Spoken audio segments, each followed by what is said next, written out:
Lawyering Skills program at the Qatar University College of Law in the Middle East. Today, I would like to talk about 14 tips for teaching LRW, that's legal research and writing, to international law students. I'll now turn to my PowerPoint presentation. So these tips come from my personal experience teaching LLM and JD students in the US, JD students in Canada, and LLB, or Bachelor of Laws students, in Qatar since 2005. I've also collected these tips from other LRW professors who teach international students.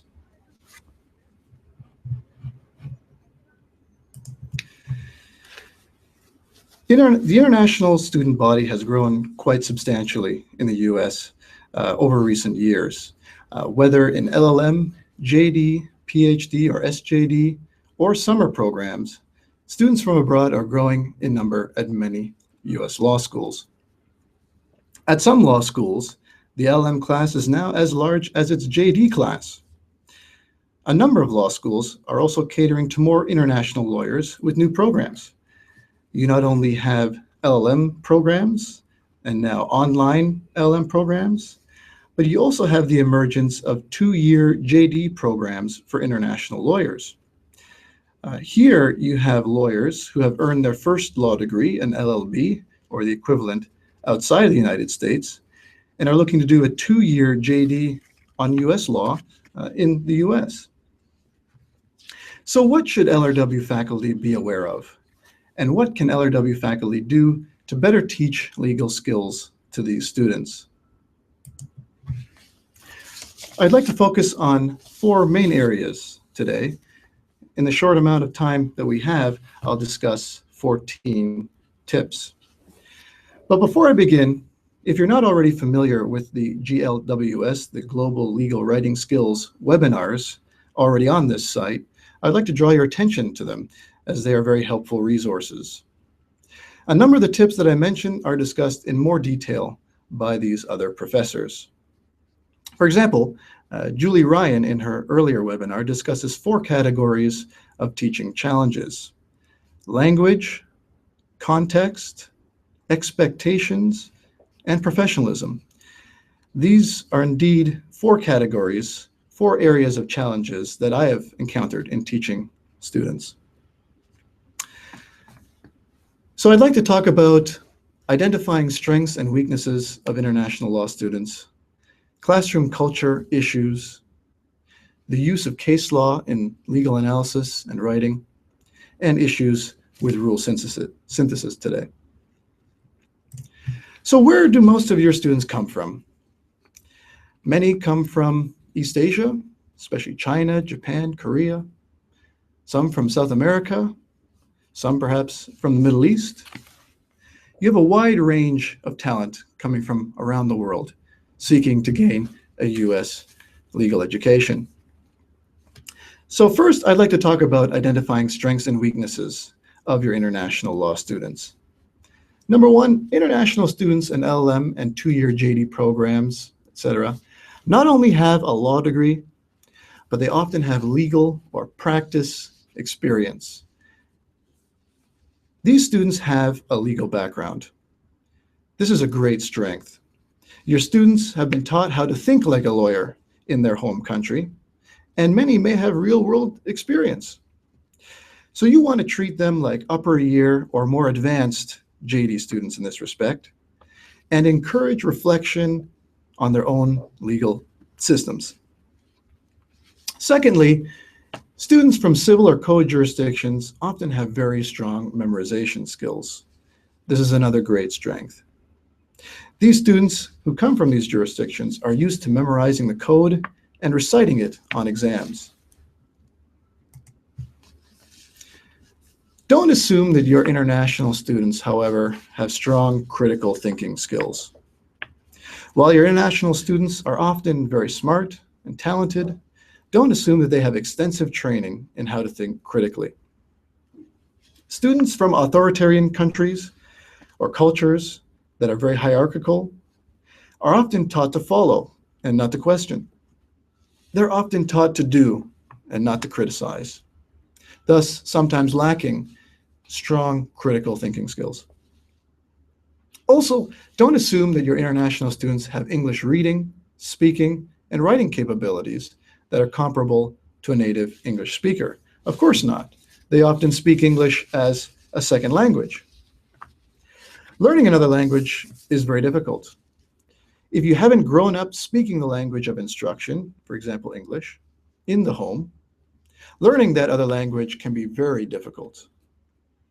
Studies have reported that you need to live in the country where the language of instruction is spoken for 7 years, speaking that language on a daily basis to become, quote unquote, fluent. For our students, add to that being able to read the law, that is, read the law, in another language. And don't wonder when your international student has a nervous breakdown. In this respect, don't assume, again, that they have language skills that are comparable to a native English speaker. My fifth tip is that you should expect linguistic and rhetorical interference.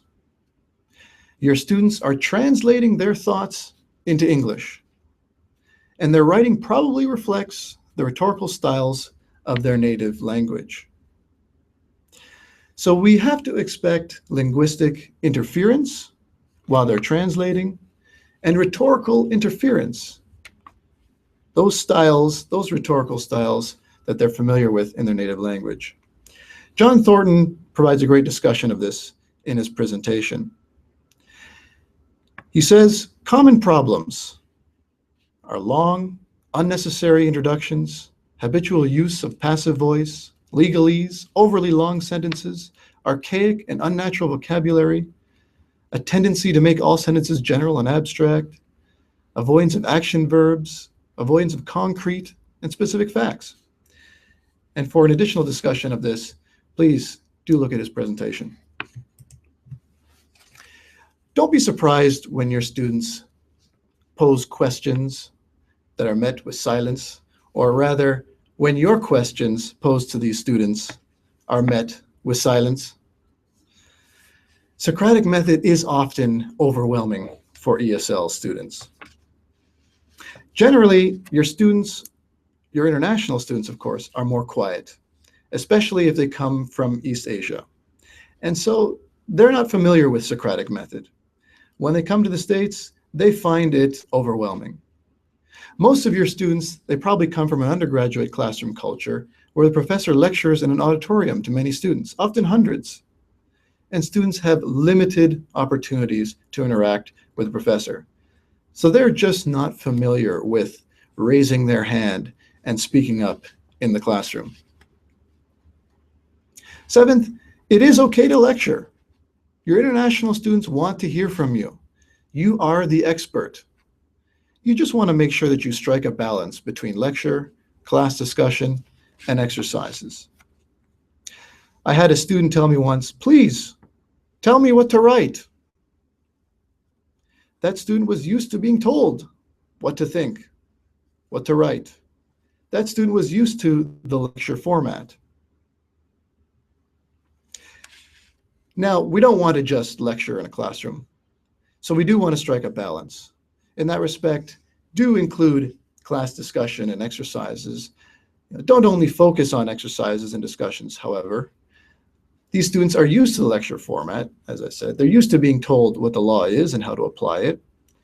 So if you focus primarily on exercises and discussion, they will think that they've learned little from you. They do need that guidance, that context.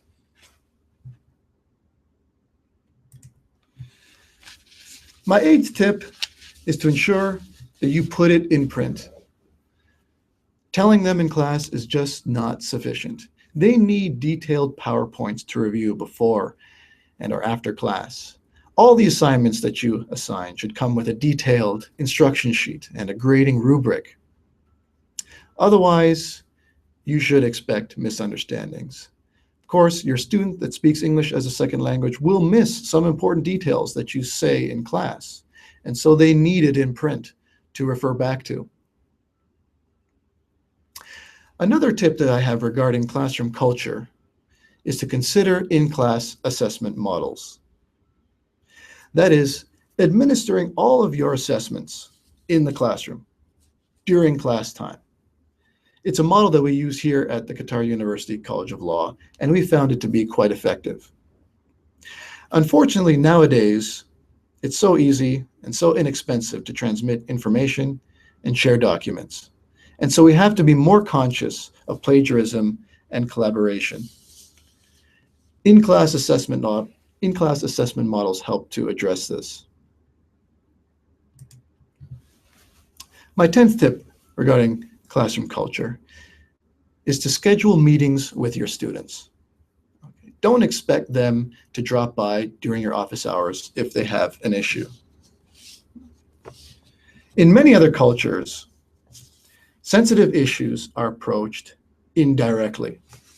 And so they're just not used to approaching you directly about certain things, especially if it pertains to your teaching.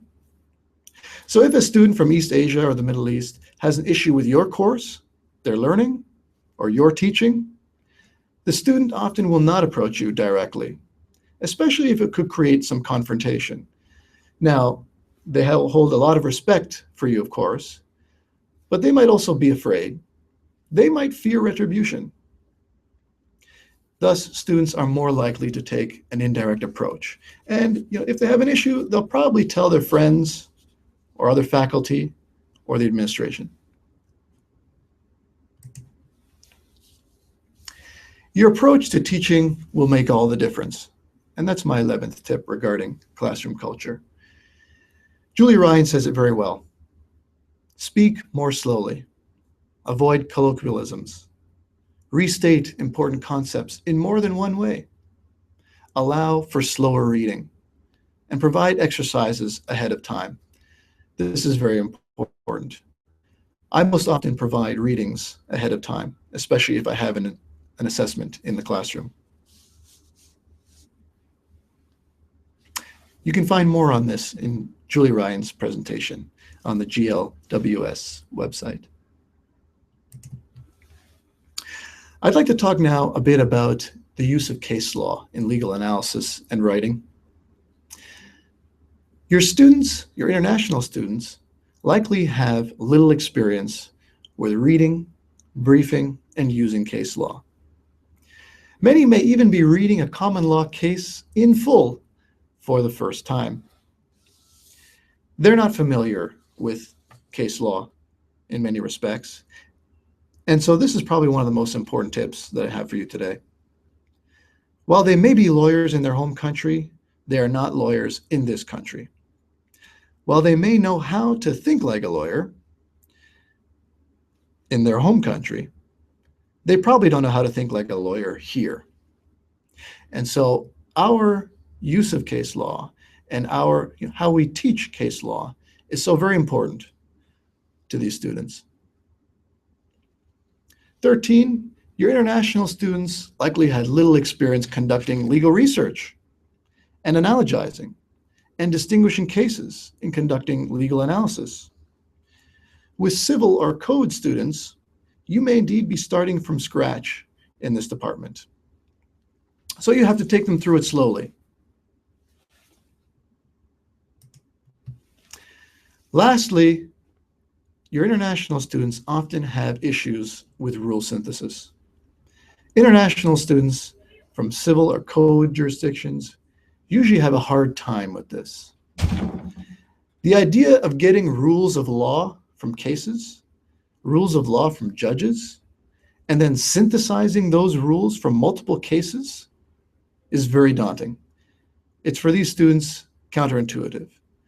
They're of course used to getting rules from the code, from this document, which is usually pretty clear. They're not used to looking into a case to find what a judge says. They're not used to taking multiple rules from judges and creating a rule that stands for those judgments. They're just not familiar with rule synthesis. And so you have to take them through this very slowly, if even at all.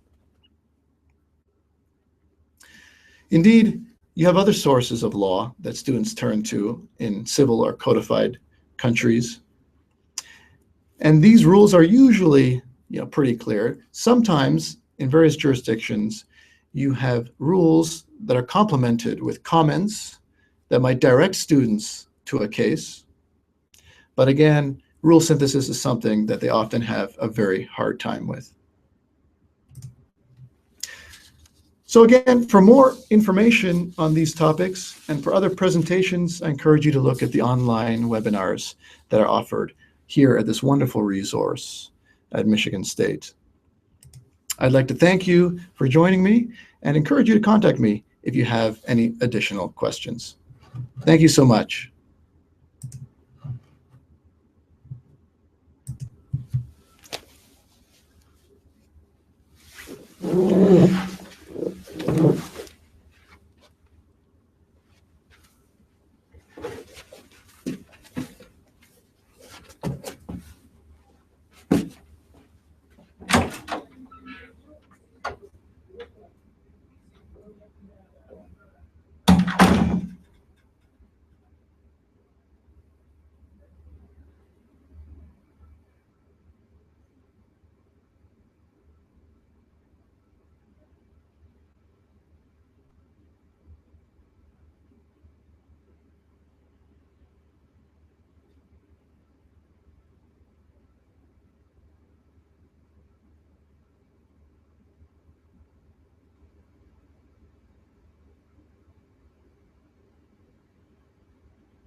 Oh, shit.